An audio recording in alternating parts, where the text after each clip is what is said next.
રાષ્ટ્રીય વકફ વિકાસ નિગમ લિમિટેડ દિલ્હીના સ્વતંત્ર ડાયરેક્ટર તરીકે નડિયાદમાં સન 2004થી રાજકારણમાં સક્રિય બનેલા અસ્મા ખાન અબ્દુલ્લા ખાન પઠાણની નિમણૂક થઈ છે. આ નિગમની સન 2013થી રચના થઈ છે, પરંતુ કોઈ કારણસર એક્ટિવ થયું નહોતું. પરંતુ 4 વર્ષ બાદ હોદ્દેદારોની નિમણૂક કરી નિગમને એક્ટિવ બનાવવામાં આવ્યું છે.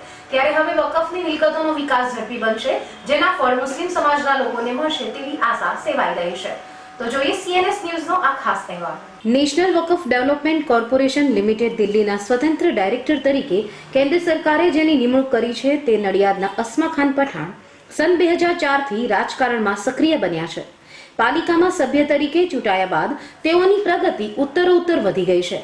તેઓ વિવિધ હોદ્દાઓ સંભાળતા આવ્યા છે. કેન્દ્ર લેવલે રાષ્ટ્રીય વકફ વિકાસ નિગમમાં તેમની નિમણૂકથી તેઓ ગૌરવ અનુભવે છે, કારણ તેમને હવે મુસ્લિમ સમાજ માટે સક્રિયપણે કામ કરવાની તક મળી છે. તેમણે જણાવ્યું હતું કે આપણા દેશમાં વકફની મિલકતો ખૂબ જ છે, તેની આવક પણ ઘણી છે. આ મિલકતોમાં મુસ્લિમ સમાજ માટે અસરકારક ઉપયોગ થાય તે માટે આ નિગમની સ્થાપના કરવામાં આવી છે. દર વર્ષે 500 કરોડ સરકાર આ નિગમને ફાળવશે, જે થકી આ મિલકતોમાં શાળા, college, hostel, hospital, shopping centre વગેરે બનાવવામાં આવશે, જેથી મુસ્લિમ સમાજના લોકો તેનો ઉપયોગ કરી શકે. હાલમાં રાજસ્થાનના જોધપુરમાં વકફની 90 વીઘા જમીનમાં 300 કરોડનો પ્રોજેક્ટ તૈયાર કરવામાં આવ્યો છે, જેમાં કોલેજ, હોસ્પિટલ, શોપિંગ સેન્ટર જેવું બનશે. ગુજરાતમાં પણ આગામી સમયમાં આવા પ્રોજેક્ટો કાર્યરત કરવામાં આવશે, જે થકી તેનો લાભ મુસ્લિમ સમાજને મળશે.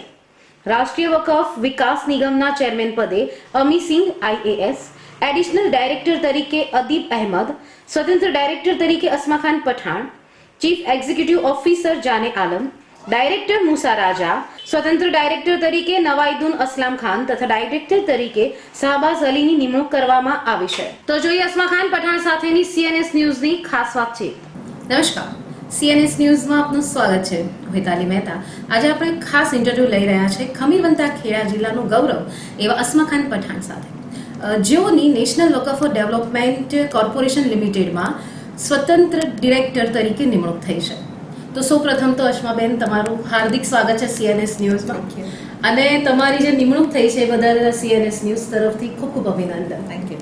હવે જ્યારે આ નિમણૂક થઈ છે ત્યારે પહેલાં તો સવાલ એ થાય કે આપની નિમણૂક કેવી રીતના થઈ, પ્રોસેસ કેવી રીતના થઈ, તમારી આ નિમણૂક થઈ? જી, આ જગ્યાએ મારી જે નિમણૂક કરવામાં આવી એ ડાયરેક્ટ સેન્ટ્રલ ગવર્મેન્ટ આ નિમણૂક કરતા હોય છે. અને સૌથી પહેલાં તો હું આપને આનું એક બ્રીફ આપી દઉં કે નેશનલ વકફ બોર્ડ ડેવલપમેન્ટ કોર્પોરેશન આખા ઇન્ડિયામાં લગભગ 1,22,000 કરોડની વકફ બોર્ડની પ્રોપર્ટી છે. આ પ્રોપર્ટીને ફાજલમાં પડી રહી છે, જેનો કોઈ ઉપયોગ નથી થતો. અને આ પ્રોપર્ટીને ડેવલપ કરીને અને એનાથી જે આવક ઊભી થાય અને એનાથી જે માઇનોરિટી કમ્યુનિટીને ફાયદા થાય, એના માટે આ સરકાર ખૂબ જ ચિંતિત છે. અને એટલા માટે આ 2013માં આની સ્થાપના કરવામાં આવી હતી. પણ 2013થી અત્યાર સુધી એમાં કંઈ ખાસ કામ હાથ ધરાયું નહીં. અને અત્યારે નરેન્દ્ર મોદીજીની સરકાર જે સ્પેશિયલી માઇનોરિટી માટે ખૂબ જ અગ્રેસરી રીતે કામ કરવા માંગે છે, એટલે એમણે આ કારભાર મને સોંપીને મને એક જવાબદારી સોંપી છે. આ બહુ મોટી જવાબદારી છે. અને આ જે પ્રોપર્ટી છે એને અમે ડેવલપ કરવા માટે સરકારે 500 કરોડ રૂપિયા સરકારે આપ્યા છે. સાથે સાથે અમે પ્રાઇવેટ સેક્ટરને પણ આના માટે અમે આમંત્રિત કરી શકીએ છીએ.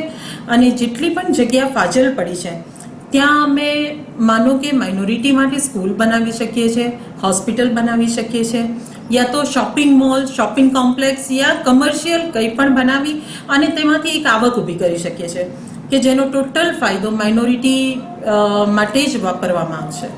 આમાં તમારી જવાબદારીઓ કયા પ્રકારની રહેશે? જી, મને આમાં ઇન્ડિપેન્ડન્ટ ડાયરેક્ટર બનાવી છે. એટલે મારે આમાં એવું કરવાનું હોય છે કે આખા ઇન્ડિયામાં જેટલી પણ વકફ બોર્ડની પ્રોપર્ટી છે તો એમાંથી અમે અમુક પ્રોપર્ટી કે આ અમને લાગશે કે આ સારી જગ્યા છે અને જો આને ડેવલપ કરીશું તો આમાંથી આપણને કંઈક ફાયદો થશે, તો એના માટે આવી પ્રોપર્ટી અમારે ફાઇન્ડ આઉટ કરવાની હોય છે. આ ફાઇન્ડ આઉટ કરીને અમે એના પર પ્રોજેક્ટ બનાવીશું. એ પ્રોજેક્ટ પ્રમાણે એ જગ્યાને અનુરૂપ અગર ત્યાં માનો કે એક સ્કૂલ ચલાવીએ તો ફાયદો થશે, એક હોસ્પિટલ ચલાવીએ તો ફાયદો થશે, યા એક શોપિંગ કોમ્પ્લેક્સ બનાવીએ તો ફાયદો થશે. તો એ અમે નક્કી કરી અમે આમાં સરકારશ્રીની પણ મદદ લઈશું અને સાથે સાથે અમે પ્રાઇવેટ સેક્ટરને પણ અમે ઇન્વાઇટ કરીશું કે જેથી અમે સારામાં સારા પ્રોજેક્ટ્સ ત્યાં ઊભા કરી શકીએ અને માઇનોરિટીને ફાયદા થાય.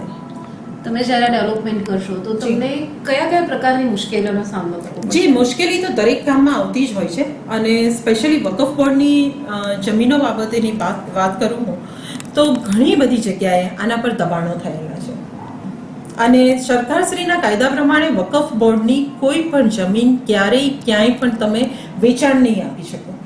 એટલે આ જે દબાણો થયેલા છે તો એ દબાણો દૂર કરવાના પ્રયત્નો કરીશું. સાથે સાથે એ જગ્યાને ડેવલપ કરીશું. પ્રાઇવેટ સેક્ટરને આમંત્રિત કરીને સારામાં સારી જગ્યા બનાવીશું અને બધો જ ફાયદો માઇનોરિટીને પહોંચશે. તમારી જે નિમણૂક થઈ અને ત્યારથી તમે અત્યાર સુધીમાં કયા પ્લાન તમે એક્ઝિક્યુટ કર્યા છે કે કોઈ આ જી ડેવલપમેન્ટ માટે? જી, હજુ તો 2 જ દિવસ થયા છે કે મારી નિમણૂક થઈ છે અને હું આપને કહી દઉં કે અત્યારે આ જે અમારું બોર્ડ છે એ જોધપુરમાં એક ખૂબ મોટી પ્રોપર્ટી છે વકફ બોર્ડની અને એ પણ ફાજલ પડેલી છે ને આગળ થોડા ઘણા દબાણો છે જે અમે અત્યારે દૂર કરવાની કોશિશ કરી રહ્યા છે ને લગભગ 250 થી 300 કરોડનું એ પ્રોજેક્ટ છે.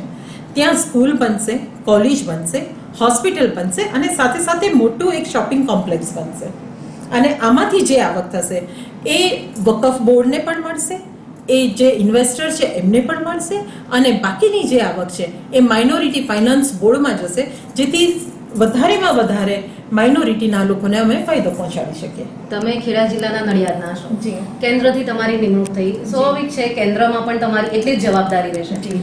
પણ જિલ્લા લેવલે કે નડિયાદ લેવલે બી લોકોને, રાજ્ય લેવલે બી લોકોને એવું હોય કે ભાઈ તમે અહીંયાના છો પ્રોપર તો અમારી માટે પણ કંઈક એવું ડેવલપમેન્ટ થશે વકફ કમિટી. તો એની માટે તમારો શું પ્લાન રહેશે? જી, સૌથી પહેલાં તો હું માનનીય નરેન્દ્ર મોદીજીની સરકારનો હું ખૂબ ખૂબ આભાર માનું છું કે આટલી મોટી જવાબદારી આજે એમણે મને સોંપી છે અને આ જવાબદારીને હું પાર ઉતારવામાં ખરી ઉતરું એના માટે હું મારું 100% આપીશ અને ખૂબ ઈમાનદારીથી હું આમાં કામ કરીશ. હું આમાં આપને જણાવું તો ગુજરાતમાં પણ ઘણી ખરી વકફની પ્રોપર્ટી છે જે ફાજલ પડી છે અને એટલા માટે જ આ સરકાર એટલી બધી ચિંતિત છે માઇનોરિટી માટે કે સરકાર ઈચ્છે છે કે માઇનોરિટીની જે જગ્યા છે એને અમે ડેવલપ કરીએ જેથી માઇનોરિટીને પણ સારું એક માહોલ મળે, એમને સારી કોલેજ મળે, એમને સારી હોસ્પિટલ મળે અને એમની જે ફાજલ પડેલી જગ્યાને ડેવલપ કરીને એમાંથી જે આવક થાય એ પણ વધારેમાં વધારે માઇનોરિટી સુધી પહોંચાડીએ. તો ગુજરાતની આવી અમુક જગ્યાઓ અમે ફાઇન્ડ આઉટ કરી છે અને એના પર અમે આગળ પ્રોજેક્ટ કરી રહ્યા છે અને આગામી દિવસોમાં, આગામી વર્ષોમાં આમાં ચોક્કસ તમને વિકાસ દરેક જગ્યાએ જોવા મળશે. ખૂબ ખૂબ આભાર અસ્માભાઈ. થેન્ક તો યુ. આ હતા અસ્મા ખાન પઠાણ જેઓની નેશનલ વકફ ડેવલપમેન્ટ કોર્પોરેશન લિમિટેડમાં સ્વતંત્ર ડિરેક્ટર તરીકે નિયુક્તિ થઈ છે અને આગળ પણ તેઓ આવીને આવી સારી પ્રગતિ કરે અને ડેવલપમેન્ટનું કામ કરે તેવી અમારી શુભકામનાઓ.